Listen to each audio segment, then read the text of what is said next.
Tomas, what is the sort of team's mood after a game like that? How do you regroup from a second half like that?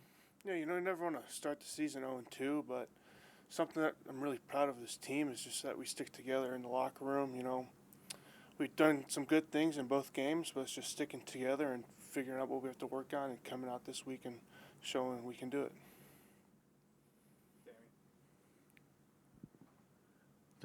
What was the mentality like on the offensive line there, having to, I guess, switch some puzzle pieces around, you moving over to the left side in that second half and trying to make it work as best you guys can? Yeah, the mentality is just next man up. If one guy goes down, we've banked reps all throughout fall camp playing against different guys, so the expectation is any guy can jump in there and we don't skip a beat.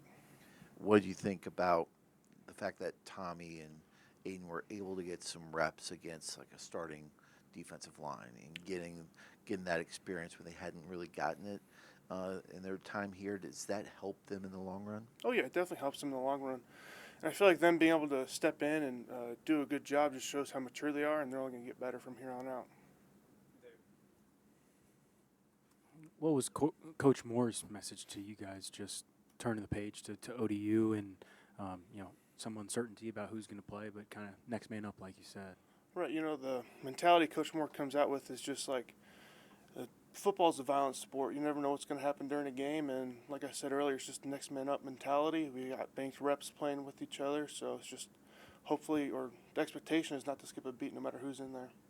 You guys moved the ball pretty well at times in the first half. What do you feel like was missing a little bit in that second half? That second half, I just feel like obviously in the first half we did good things offensively, but we just have to football's a four-quarter game. We have to put together 4 good quarters, and that's something that we just need to work on this weekend and go out and do this Saturday.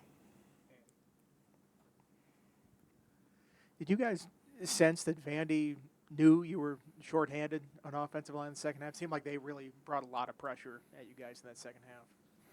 I don't know if they felt like they were young guys or not, but I just feel like, again, like I said earlier, just next man up mentality, and we just can't skip a beat on offense. And I feel like we didn't help ourselves by having 3 and outs, and that's something we have to work on this week. You played a lot of left guard in the past. You played a lot of right tackle in the offseason. Now you're left tackle in the last game a little bit. What is it like moving around to those different positions? Is that an easy transition between the 3? I feel like normally I would say it's not an easy transition, but how Coach Moore sets us up in practice, he makes sure guys are going multiple positions, so in case that does come up, we don't skip a beat during the game. How much work had you gotten at left tackle before?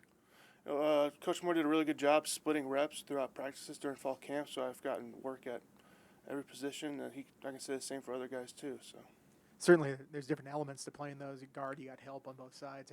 How strange is it being at tackle for you? How comfortable is it for you not having help on the outside like that? Yeah, when I first got here, making the move out to right tackle was a little uneasy, but throughout spring ball and fall camp, I just really settled into that role, and I'm comfortable in it. What's been the team's mindset once you went through corrections and entering this week of prep for ODU?